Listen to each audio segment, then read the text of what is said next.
All right, thank you very much. We're good to go. This is my first time at NDC. I'm really excited. It's been a great conference so far. Has everyone had a good time thus far? Yeah. Yes, right. Well, I'll try and keep that going for you because I'm here to talk about security. And I literally felt you all kind of go, oh, at the same time then. My name is Scott. That's up on the big screen for you. But what's not up there is my job title. And what I do is I'm a security researcher. So I spend a lot of my time looking at systems, websites, smartphone apps, sometimes even cars, looking for security problems. And we look for these security issues so that we can patch them and fix them to make systems stronger, and so that we can learn how to improve things as we go forward. So I spend a lot of my time, like personally and professionally, doing what a hacker does. But I don't like the title hacker. I don't use it. It's become kind of a media buzzword recently.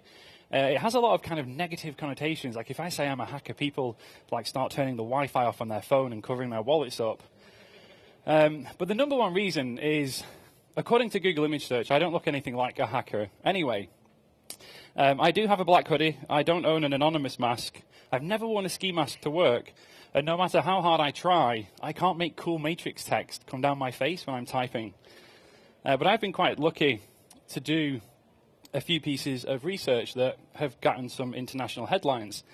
A smartphone app for a utility provider in the UK where I live. I could password reset my way into anybody's account. We all do this. I'm not going to ask you to put your hands up, but if you do, please don't get caught, like Nissan did.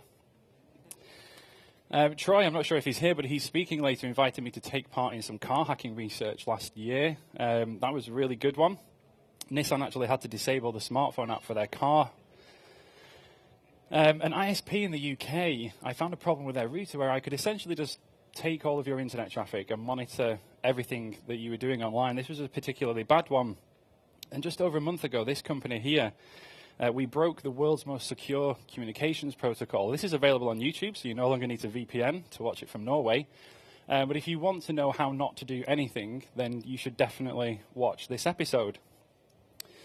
And there's lots of different ways that security can go wrong, but we kind of have to get the basics right first. And one of the most important things that we can do right now, and most of the technologies that I'm going to talk about today, need one thing. And this is the ability to send information over the internet in a secure manner. We need HTTPS. We need secure comms. Now, I scan the top 1 million websites on the planet every single day and publish the data. And every 6 months, I publish kind of a broader report on that. And this graph is taken from that, and it shows the adoption of HTTPS in the top 1 million websites over the last couple of years. And we can see every 6 months, we're seeing this massive jump in adoption of HTTPS. And if I take this graph and represent that slightly differently like this is the percentage of those sites, those top 1 million sites that use HTTPS. And the really good thing with this graph, the thing that I really like, is that not only are we continuing to deploy HTTPS, we're deploying it faster and faster. This graph gets steeper as we go. In fact, we're actually deploying HTTPS on the web right now faster than any point in history before us, which is really good. One of the biggest reasons for that, a company called Let's Encrypt, they now give out free certificates. So if you do want to deploy HTTPS or you're currently paying for your certificates, you can stop and get them for free. February 2016, the red line was just after they launched. As you would expect, they had a fairly low kind of placement in the top 1 million. Just a year later, they saw massive growth because people are now realizing we've removed the cost of buying certificates. We can get them quickly, easily, and cheap or for free. And the reason we obtain certificates, that we have to go to what we call a certificate authority and purchase or now get for free these certificates, is that secure communication is not possible on the internet without authentication. And what I mean by that is we absolutely have to know who we're talking to if we want to communicate securely. So if you open your browser and go to PayPal over HTTP, you just kind of hope that it's PayPal at the end. You have no actual way of knowing, and that means it's trivially easy for an attacker to jump in the middle and say, oh, well, I'm PayPal. Send all of your login details to me. And we have no way of stopping that until we introduce the idea of a certificate. We can now challenge a site to prove that it is who it claims to be. And I often find that people are already aware of this concept but haven't kind of thought of it in the same light as this. So you've probably seen the next slide before now, but the problem that we're fixing with certificates is essentially this. It's that on the internet, nobody knows that you're a dog. And this holds true because we go to a website without a certificate and you actually can't be sure who it is that you're talking to. So authentication is hugely important. This is why we have certificates. The process of obtaining a certificate nowadays is really easy. We have our website. We send something called a CSR, which is a certificate signing request. We send that to a CA of our choosing and say, I'm scotthelme.co.uk. I would like a certificate. They challenge us to prove our identity. Typically, we'll set a DNS record or host a HTML file somewhere on a random path. That proves we control the domain. And if they're happy with that, they give us back our certificate, and we use that to send to the browser and get green HTTPS and padlocks. But we need to deploy HTTPS, and there are these obvious security and privacy benefits. We get authentication, we have encrypted comms, but often I find that that's not kind of enough. We want more. We're going to go to the trouble of deploying HTTPS. You know, we want more from it. And there are so many benefits to using HTTPS. I'm going to talk about them now, and I'm not going to talk about security or privacy. And one of the great things of using HTTPS is that we can use the new version of the HTTP protocol called HTTP2 or H2. And with H2, we took all of kind of the hacky workarounds we did in 1.1 to go faster, and we just threw them all away, and we get them now for free and by default. The first one, something called domain sharding. So if we wanted to load our site quickly, if we have 20 assets, the browser can only download, say, 5 at a time. So we download the first 5, and the next, and the next, and the next. And that slows things down. So we used to shard assets across different domains, because now it can download 5 from example.com, 5 from image.example.com, and 5 from assets. So we can download more of those in parallel. And this is great because we can now go faster. We can download more assets at the same time. So the page loads more quickly. But we've got this added overhead of we now have to manage these other domains. We have to choose where to put our assets. We have more infrastructure. In HTTP2, if we want to do this, we actually just throw all of this away and don't bother at all. We just have a single domain on which we can keep everything, because in H2, the browser will now multiplex all of those requests through a single connection. So we don't need to domain shard anymore. We don't need this added overhead, this added infrastructure.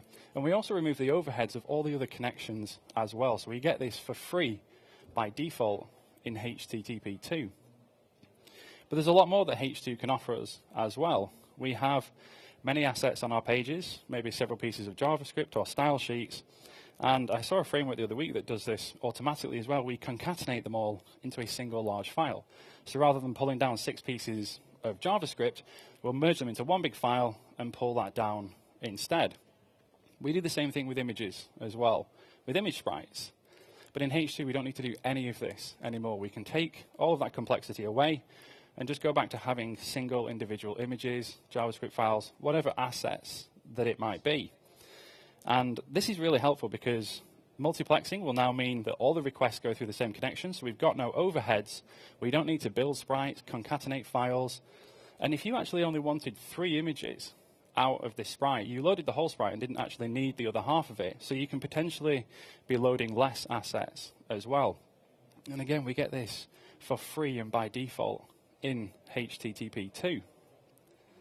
The next benefit, there's a lot of benefits to H2. I won't have time to cover them all today, but I just chose the best ones that I like. And this one, I like when I explain this one because it's one of those where you look at it and you think, why didn't we just do that before? This is really obvious.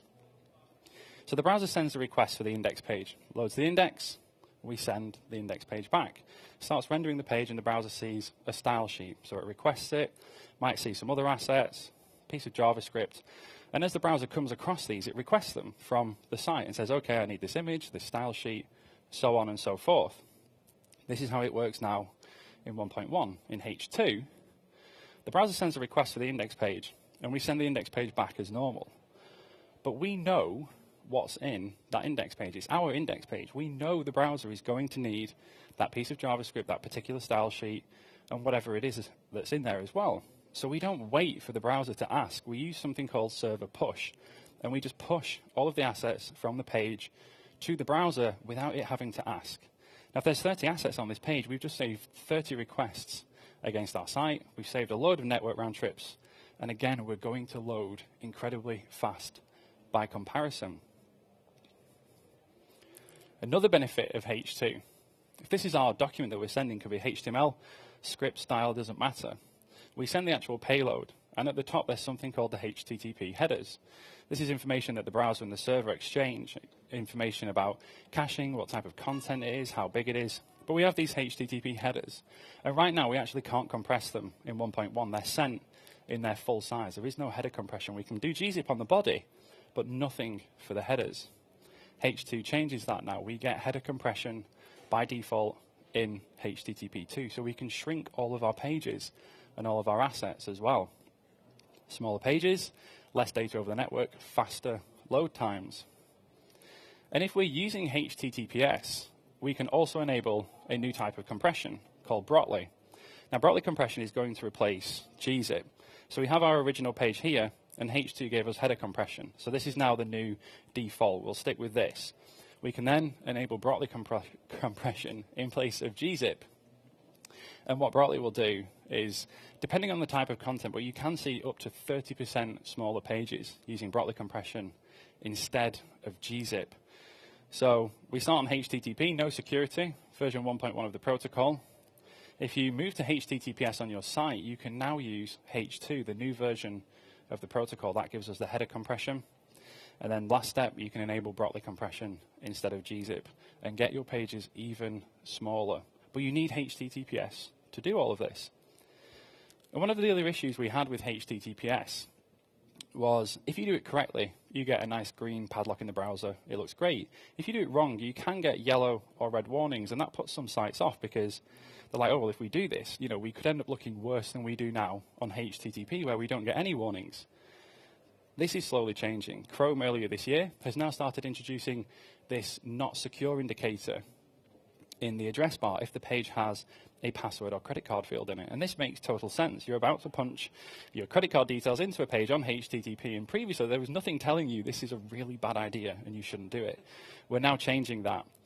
And these warnings are going to get more strict. Soon they will be on all HTTP pages. Shortly after that, they will turn yellow, and eventually the goal is every single HTTP page will have this big red not secure warning on it, regardless of what's on the page. It could just be a single picture of a cat. We don't care. It's going to say not secure because it is not secure. HTTP has no security.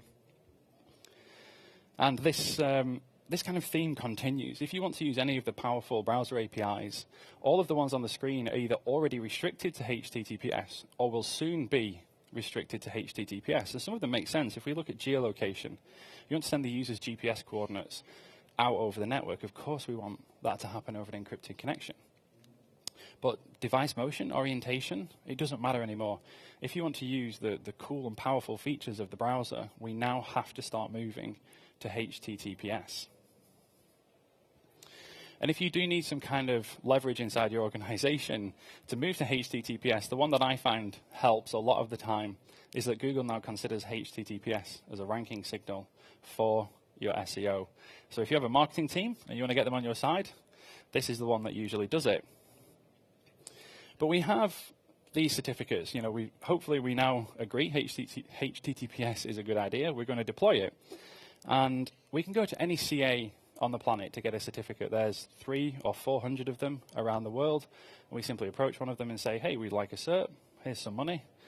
And we'll get one. But the only problem is we have no way of indicating our preference about this. It's quite a strong feature. It's quite a powerful thing to go and get a cert. But any CA on the planet can issue for us. And we have no way of saying, well, I only want to use this CA, not all of these others.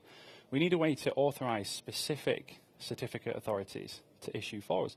Maybe you have a contract with a supplier in your company and you have to buy all your certs from one particular organization. Apart from you yourselves enforcing that, there's no technical measure by which to implement that restriction. But we're now introducing, 7th of September this year actually, a new feature called CAA. And it fixes this problem of, I only want to use this one particular CA, but there are all these other hundreds of organizations around the world that can issue for me. We need a way to limit and to restrict that. And CAA is an awfully simple mechanism. I love these kinds of mechanisms. And we created a new DNS resource record type called CAA. So you simply create a DNS record, and inside the issue directive, you put the name of the CA that you want to use, that you want to authorize to issue certs for your site. So if you're only supposed to use Let's Encrypt, somebody in your organization, they go out and they want to buy a certificate from a different CA. That CA will now say, I'm not permitted to do this. I am not authorized according to your CAA record. If you do, excuse me, if you do use more than one CA, you can just whitelist more than one. You can whitelist the ones that you want to use. So, incredibly simple mechanism. It's just a DNS record, but it's incredibly powerful because you can now assert your control. You can now authorize just specific CAs. And if we look at the issuance process that we talked about earlier, we have our website, we send our CSR to the CA and say we would like a certificate. All they have to do is a simple lookup in DNS. They look at the record and say, am I authorized to do this? Has this site given me their permission? If it has, we issue the certificate back and we carry on to use it as normal. So it's a really simple mechanism. There's minimal overhead, but it's incredibly powerful, and we should assert our control over things like this. But it's not just asserting our authority like this as well. One of the big problems that we have in the CA ecosystem is that it's not very transparent. And if I was to go out and get a certificate for any of your websites right now, maybe I tricked a CA or hacked a CA, or I went against your company's policy and bought one from a different vendor, how would you actually know? If I was a bad guy and I have a certificate for your website, that's a really bad situation to be in. And you have absolutely no way of knowing that. You have no way of knowing that I've got this document that proves I am you when I'm not you. And that's a really scary prospect. So we need more transparency in the ecosystem. And to address this, we're bringing out another standard called certificate transparency. And the idea behind CT is that, again, during the issuance process, we go to the CA and we ask them to issue us a certificate, and the CAs will now be required. It was originally September this year, but the deadline slipped back to April next year. All CAs will be required to log these certificates into what we call a CT log, a certificate transparency log. Now, this is a completely public log. It operates in a very similar fashion to the blockchain, actually, in that it's append only. You can not edit entries that have already gone in. You can't insert things back in time. It is a cryptographically sound append-only log. So the CA goes and say, I've just created this certificate, add it to the end of the log. We get our certificate back as normal and keep on using it. But the idea of this CT log is that if a certificate is not in the CT logs, these publicly auditable logs, then the browser won't accept it. So we're enforcing transparency. If we get a certificate and it's not publicly known, it could have been issued in secret or maliciously. We don't want that. So the browser will refuse any certificate from April next year that is not being logged into CT. And to monitor that as a host, we obviously want to keep track of any certificates that have been issued for our domain. If somebody gets a certificate from my site, I want to know about that. And we already have CT log monitoring services online. This particular one is called Search. So you go to Search, you type in your domain, and you run a search, and it will show you every certificate that's ever been issued for your site. And there are alerting services on this. They can notify you each time one is found. Strangely, I find myself recommending Facebook. They have an excellent CT log monitoring tool. You type in your domain, you sign up, and every time a new certificate is created for your website, Facebook send you an email and say, oh, this certificate has just been created for your domain. Was this you? Did you mean to do this? Do you know about this? And if it's not supposed to exist, you can start then to take action about having it revoked.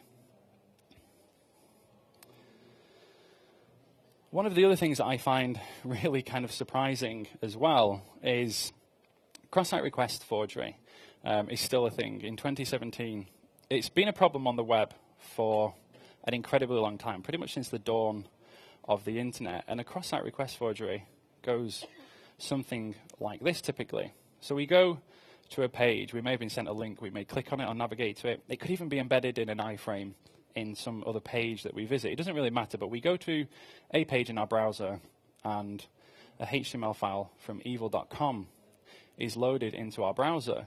Now, when that loads into our browser, it will run the page, it will download any assets that the page instructs the browser to download. And that page can also make requests to other sites. And in a CSRF attack, or cross-site request forgery, typically referred to as CSRF, what we see is that that page can make post requests to other sites, other pages, to any other domain that it would like. This is why it's called cross-site request forgery. So it's a cross-site request because it's going from evil.com to bank.com, and evil.com is forging a request to that domain. And this isn't particularly difficult to carry out. This is what a typical CSRF payload would look like.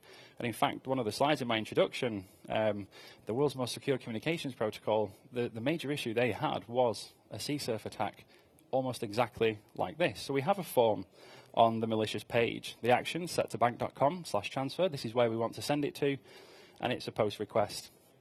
We pre-fill a couple of fields. So we've got my account number, my name, and the amount of money that you want to unwillingly send to me. And then we just have a piece of JavaScript down at the bottom to submit that form once it loads. So you go to evil.com, it contains this bit of HTML, this bit of JavaScript, and it will submit that request to bank.com. Now, if I'm already logged into bank.com in my browser, then we have a serious problem because this request will go to bank.com with my cookie, and they'll be like, oh, hey, look, it's Scott. He wants to do a transfer. He's filled out all of the form fields, so let's action this transfer for him. But I haven't done any of this. I didn't click submit on the form. I haven't filled anything in. This was a malicious attack. And we've known about CSRF for a long time, and there are already mitigations in place for cross-site request forgery. And you've probably seen them or used them or maybe even deployed them yourselves. And this is what we call an anti-forgery token or anti-CSRF, however you want to refer to it. But essentially what we do is on the genuine forms on our site, so on bank.com, they will embed one of these hidden input fields into every single one of their forms.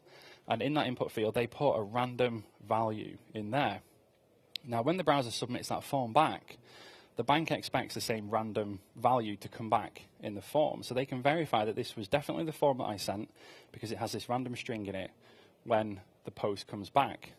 Now, if we think about the attack scenario, the attacker can fill out the name, the account, and the amount, but they can't fill out this hidden field because they don't know what the random value is to put in there. So now the cross-site request is sent, the bank gets it and says, well, where's the CSRF token? It's gone, it's missing, or it's incorrect. So it will throw the request away.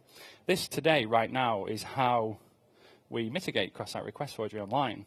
And it works, it's effective, it does the job, but it's a technical implementation. You know, it adds overhead for us, and it just never kind of felt right. It doesn't seem to address really the actual underlying problem. This seems like an extra mechanism on top. Because if we think about this attack scenario here, the real problem, the actual underlying issue, is that when evil.com sends a request to bank.com, the browser attaches the user's cookie. So evil.com is making a request to bank.com with the full authority of the user. We call it their ambient authority.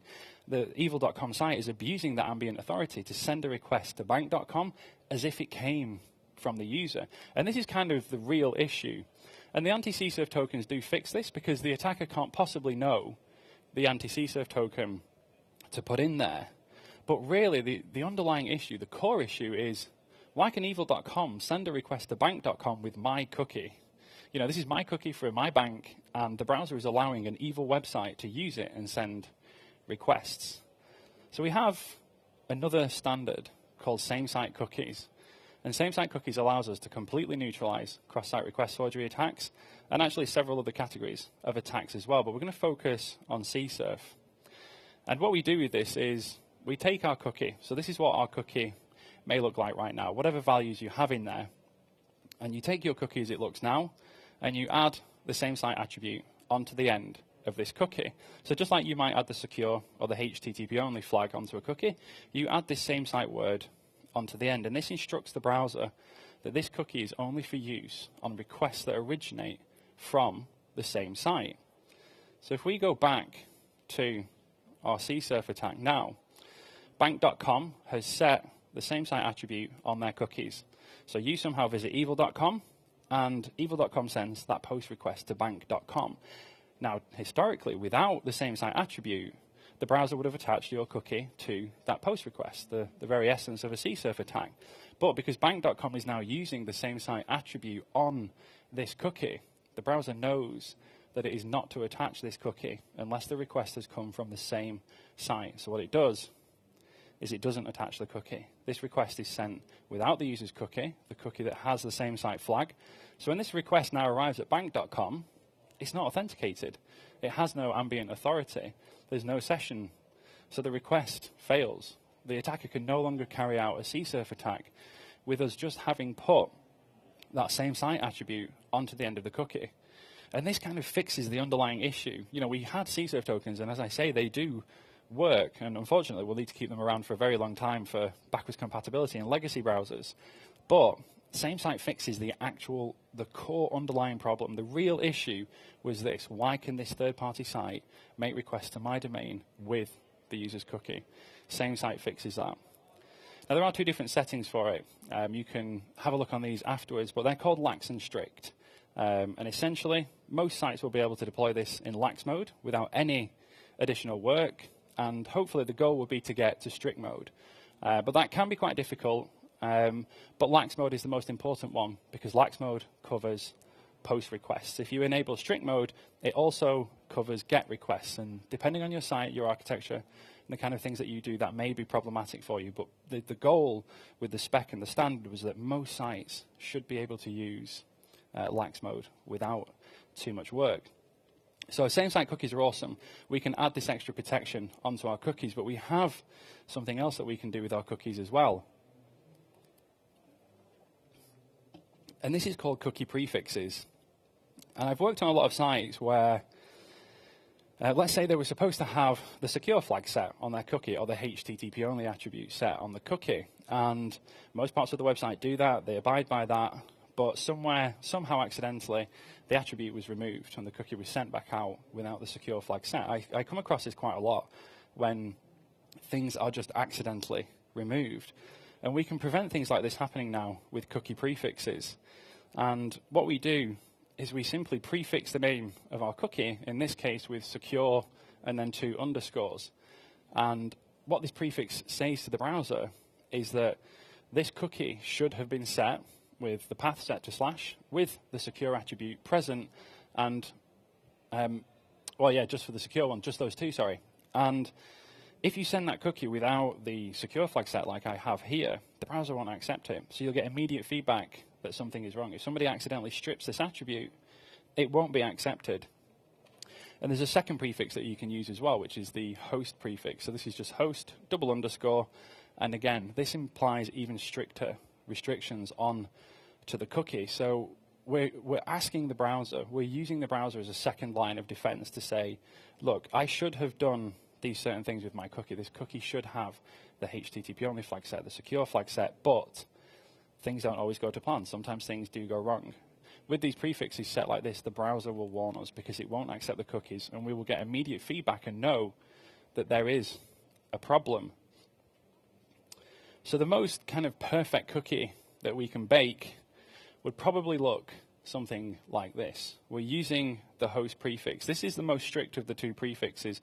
Most sites can pretty much go with the secure prefix without too much work. The host prefix may require a little bit more work. We've got the path set to /. We've got the HTTP only flag on there. We want to protect it from client-side scripts accessing it. We have the secure flag set, so the cookie will only ever be sent over secure connection.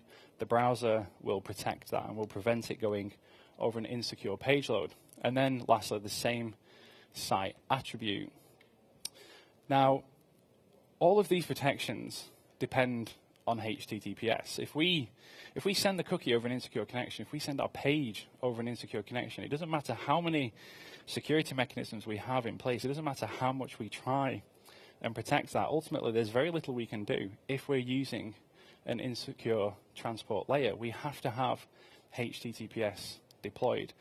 All of the mechanisms that I've talked about today will depend upon that, and many others do too, because if we can't get the page into the browser and be sure that nobody can tamper with that, then it blows everything out of the water. There's very little that we can do to protect our visitors.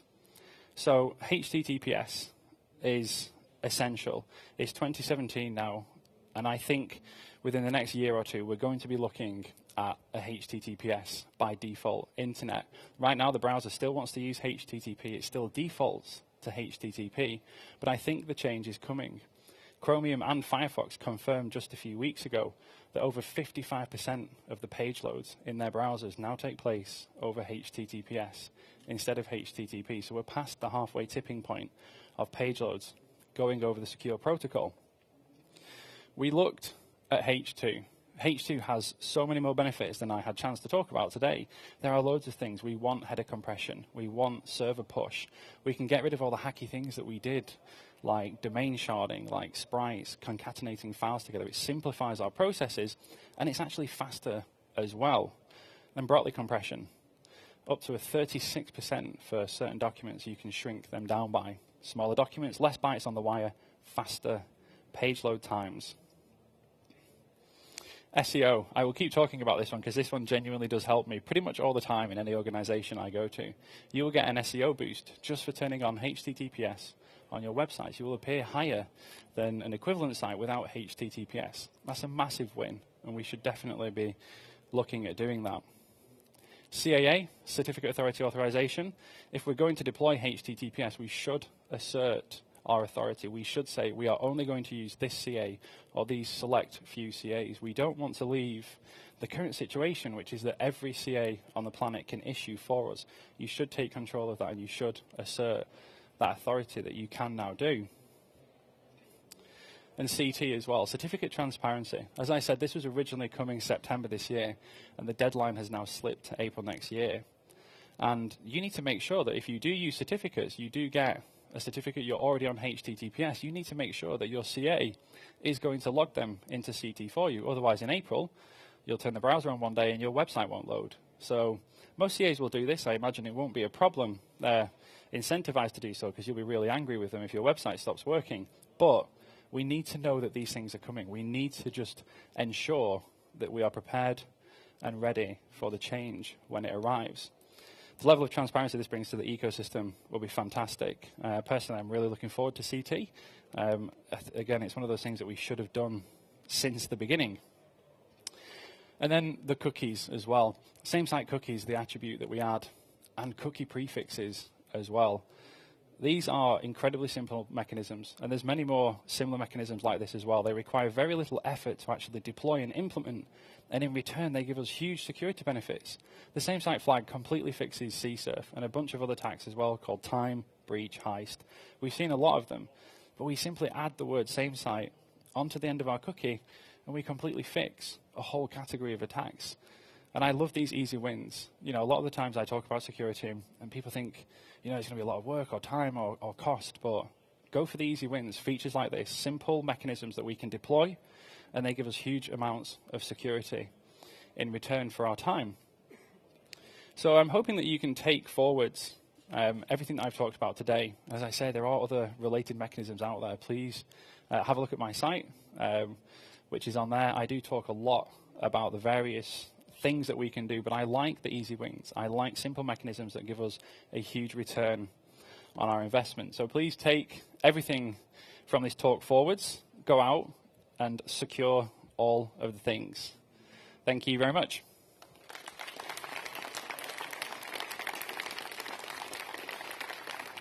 Now, I was hoping that there will be some good conversation. We usually have some good discussion after these kinds of talks. So I can't really see. So if there are questions out there, please shout. I would love to have a good conversation. Okay, right, loads of... Let's start here.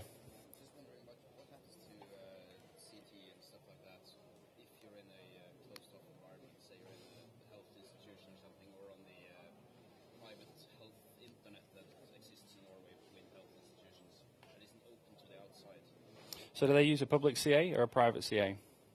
Both, actually. Okay, so the question there was, with things like CT, if you're on a closed internal network only, how can the browser go out and check things like the CT logs? How do we know this? If you're using a public CA, the proof that a certificate has been logged into CT is actually embedded inside the certificate. It's called an SCT, a signed certificate timestamp. So essentially, we can still have those assurances. If you're using a private CA, i.e. your company set up their own internal certificate authority, then we don't need to worry about CT. It will only apply to a public CA. What about certificate pinning? Will CAA mean that we don't need certificate pinning? Okay, so that question was about certificate pinning. Some of you may have come across this. We see certificate pinning a lot on the mobile platforms, and we also see a slight equivalent called key pinning in the browser platform as well. And the question was, will CAA mean that we don't have to use pinning of either variety? And the answer is not right now, but soon, because CAA and CT specifically are moving us to a point where eventually we won't need it. So we have CAA to assert our control and say only these certificate authorities can issue, and we have CT to track any misissuance, is what we call it when somebody gets a cert that they shouldn't have. So for now, yes, we will have to continue doing so, but it's kind of like all new mechanisms. Eventually we'll get to a point where we don't have to, but we're kind of either just introducing or have just introduced both of these. CAA is the 7th of September this year is the deadline, and CT is April next year. So we are getting there, and in the future, much like SameSite cookies with CSRF, right now we have to keep the old mechanisms in place during this transition period, but we will eventually get to a point where we don't have to do these older things anymore.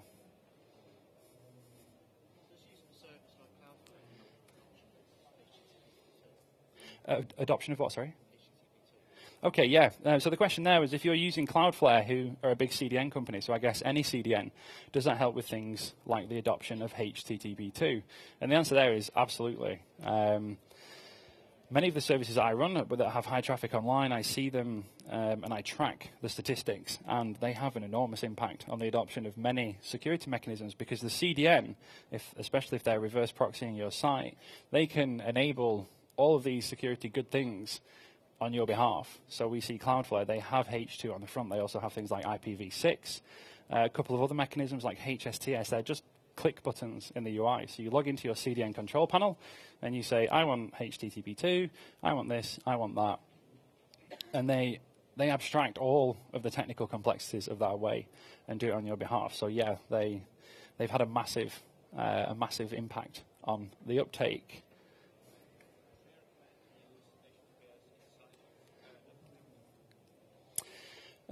So the question there was, do I recommend the use of HTTPS like internally within companies like Intranet?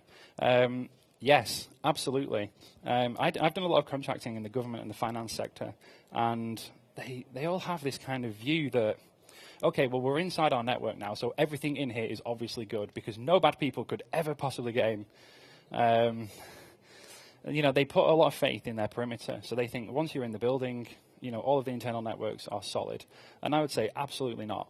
I would treat any of my internal networks just like the internet. I've worked at companies where we've deployed HTTPS on their internal ticketing system, on their intranet pages, because you can't guarantee. Things like cross-site request forgery attacks, you know, they can transit inside your network, and whilst HTTPS might not specifically help there, the point is that you shouldn't treat your internal network as some kind of security heaven.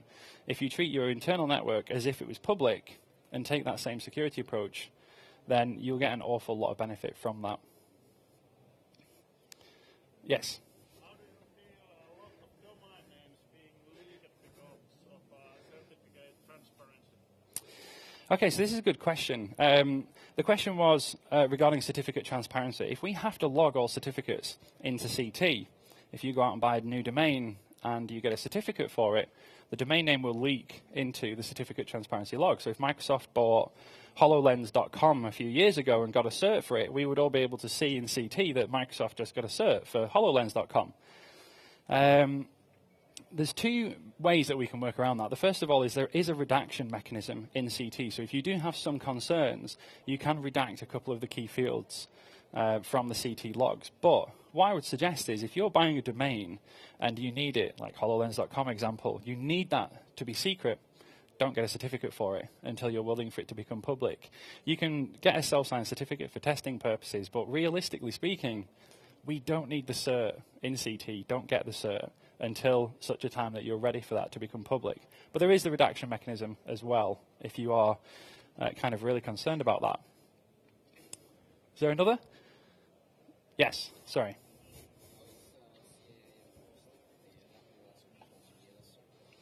Okay, this is a good one. How is CAA enforced if the attacker controls DNS? If the attacker controls DNS, you are so far past screwed that we can't help you, is the answer to that one. So yeah, if they control DNS, it's game over. For our DNS server, it's the same again though. If they control our DNS or the CA's DNS or anyone's, they have total control. They could spoof the record, fake it, take it out. You know, they could set a text record to answer a CA challenge to get a cert from anywhere. There's really nothing we can do. Once they have that level of control, we are in a really, really bad position. And unfortunately, you know. They do that once they're in like your internet cafe that you have. Right, okay. So if they were trying to sit in, I'll just go back to this slide because this will probably explain it a lot better for you. Okay, it might just be easier to scroll. So here, if we look here, when we do CAA, it's the CA that reaches out to the DNS server. So if an attacker is local to us and attacking our DNS, they can't impact CAA at all. If an attacker wanted to impact that, they would have to sit between the certificate authority and the DNS server. That probably means they're either at or getting close to nation-state level. And again, if the NSA are coming after you, I can't help you, I'm sorry. Yes? Surely if they're an internet cafe and you're using DHCP, they give you the DNS server IP addresses. They can then fake DNS servers, including a CAA record. But there is no check by the client for CAA. So we set it in DNS as the host, and the client never actually looks at a CAA record. The only person that will ever look at this record and request it is the certificate authority. So it's only done by the CA. So as the client, they can meddle with our internets all they want, and they won't be able to have a negative impact on the enforcement of CAA. No, CT logs. CT logs are essentially the same as the blockchain. The question there was, can CT logs be faked? Sorry. No, it's essentially the same as the blockchain. It uses a Merkle tree hash, which means once it's appended and it's written into the log, the only thing you can do is just delete the whole log. You can't change that, you can't fake it, you can't go back in time. But if you point to an alternative one because somebody's faked your DNS because they can use DHCP in an internet cafe, they've basically pointed you at DNS and the fake CT logs that they have. Okay. So if the browser was directed to a different DNS server and they tried to spoof the IP of the log, the SCT from the log is embedded in the cert. So the cryptographic proof is actually already inside the certificate. So the browser were good there as well. There was another question. Sorry, shout if you have a question. I can't see very well. No, okay, is that it? All right then. Well, thank you very much. If that's everything, we'll call it at that.